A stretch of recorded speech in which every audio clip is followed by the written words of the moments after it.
الحمدللہ وکفی وسلام علی عبادہ الذین اصطفی اما بعد۔ قربانی کے ایام قریب ہیں۔ ایک بات سمجھنے کی ہے کہ قربانی کی حقیقت کیا ہے۔ مسند احمد کی ایک روایت میں حضرت زید بن ارقم رضی اللہ تعالیٰ عنہ سے روایت ہے، انہوں نے عرض کیا کہ ما هذه الاضاحی یا رسول اللہ، اے اللہ کے رسول یہ قربانی کیا چیز ہے؟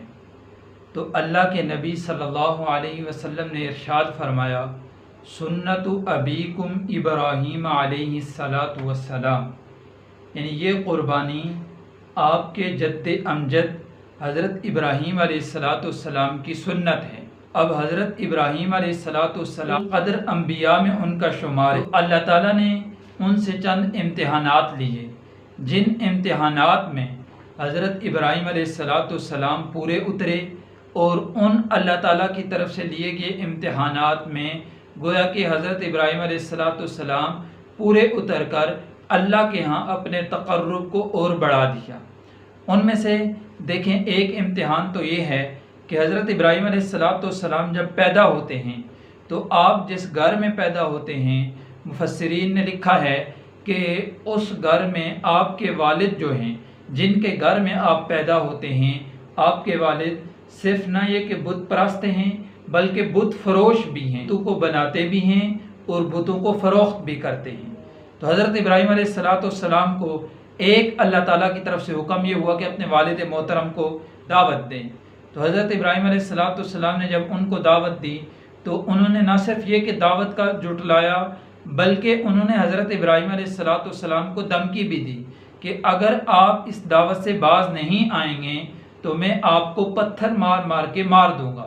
یہ قرآن پاک میں مذکور ہے۔ اسی طرح ایک امتحان یہ ہوا کہ وقت کے بادشاہ نمرود کی طرف اللہ نے بھیجا کہ اس کو دعوت دیں۔ نہ صرف یہ کہ اس نے دعوت کو جھٹلایا بلکہ اس کے مد مقابل اس نے آگ جلا کر ابراہیم علیہ السلام کو آگ میں ڈالا۔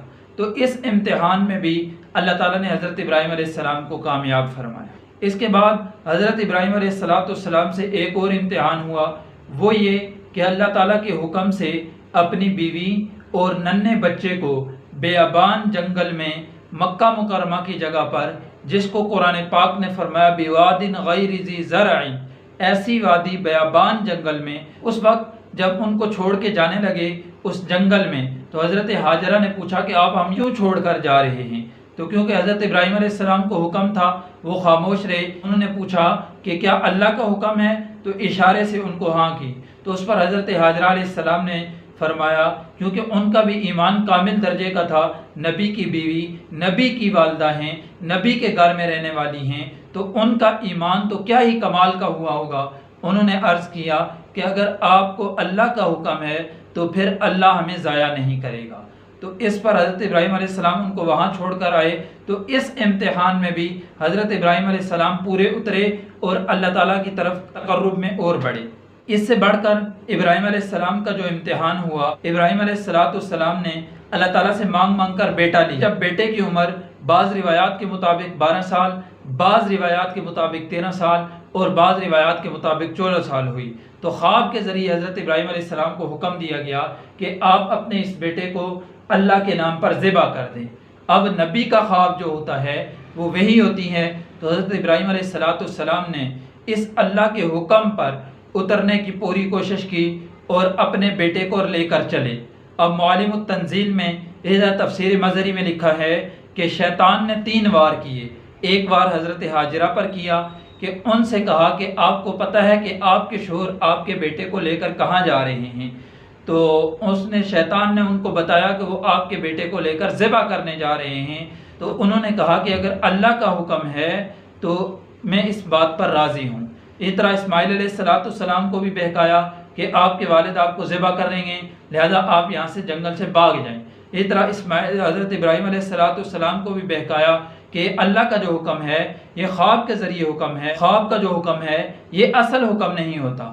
تو اس پر حضرت ابراہیم علیہ السلام نے 7 کنکر 3 جگہوں پر مارے ہیں، جو آج تک جو حج کرنے والے حجاج اکرام جا کر وہاں رمی کرتے ہیں، یہ حضرت ابراہیم علیہ السلام کی سنت ہے۔ پھر وہاں سے چلے ہیں اور اپنے بیٹے کو لے کر ذبح کرنے لگے ہیں۔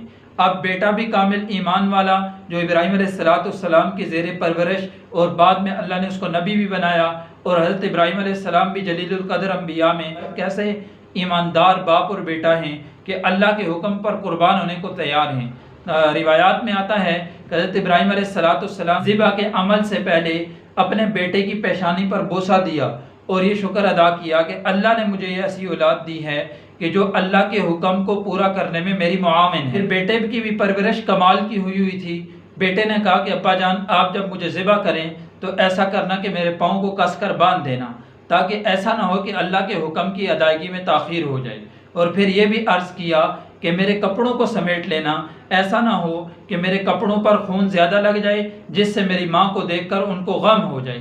اور پھر یہ بھی کہا کہ میری والدہ کو آخری میرا سلام پہنچا دینا۔ تو یہ 3 باتیں ہوئیں۔ پھر اس کے بعد ابراہیم علیہ السلام نے بیٹے کو لٹایا۔ مفسرین نے لکھا ہے کہ ایسے باندھا جیسے انسان کسی جانور کو باندھتا ہے کس کر، ایسے بیٹے کے پاؤں کو باندھا، اور پھر اس کے بعد چھری چلائی، ایک دفعہ اپنے پورے زور سے چھری چلائی، لیکن چھری نے کچھ نہ کاٹا۔ پھر چھری کو تیز کیا، پھر چلائی، لیکن پھر بھی کچھ نہ کٹا، تو اللہ نے آسمان سے مینڈا بھیج دیا، اور یہ ابراہیم علیہ السلام نے قربان کیا۔ جو حضرت ابراہیم علیہ السلام کی یہ قربانی کی سنت اس وقت سے چلی آ رہی ہے، اور قیامت تک جب تک مسلمان زندہ رہیں گے انشاءاللہ یہ ابراہیم علیہ السلام کی سنت زندہ رہے گی، اور اس کا اجر اور ثواب اور اس کا بدلہ حضرت ابراہیم علیہ السلام کو پہنچتا ہی رہے گا، کیونکہ حدیث مبارک میں ہے جو کوئی اچھے کام کی بنیاد ڈالتا ہے اس اچھے کام کا اجر بھی ملتا ہے، اور بعد میں آنے والے جو اس اچھے کام پر چلتے ہیں، اس کی بنیاد پر چلتے ہیں، اس کا بھی اس کو اجر ملتا ہے۔ تو اس سے جو جتنے بھی لوگ آج قربانی کر رہے ہیں، آج سے پہلے کی قیامت تک کریں گے، سب کا ثواب حضرت ابراہیم علیہ السلام کی ذات کو ملے گا۔ تو اللہ تعالیٰ سے دعا ہے کہ اللہ تعالیٰ ہمیں اس قربانی کی حقیقت کو سمجھ کر صحیح اخلاص کے ساتھ اللہ کے حکم کو پورا کرنے کی توفیق عطا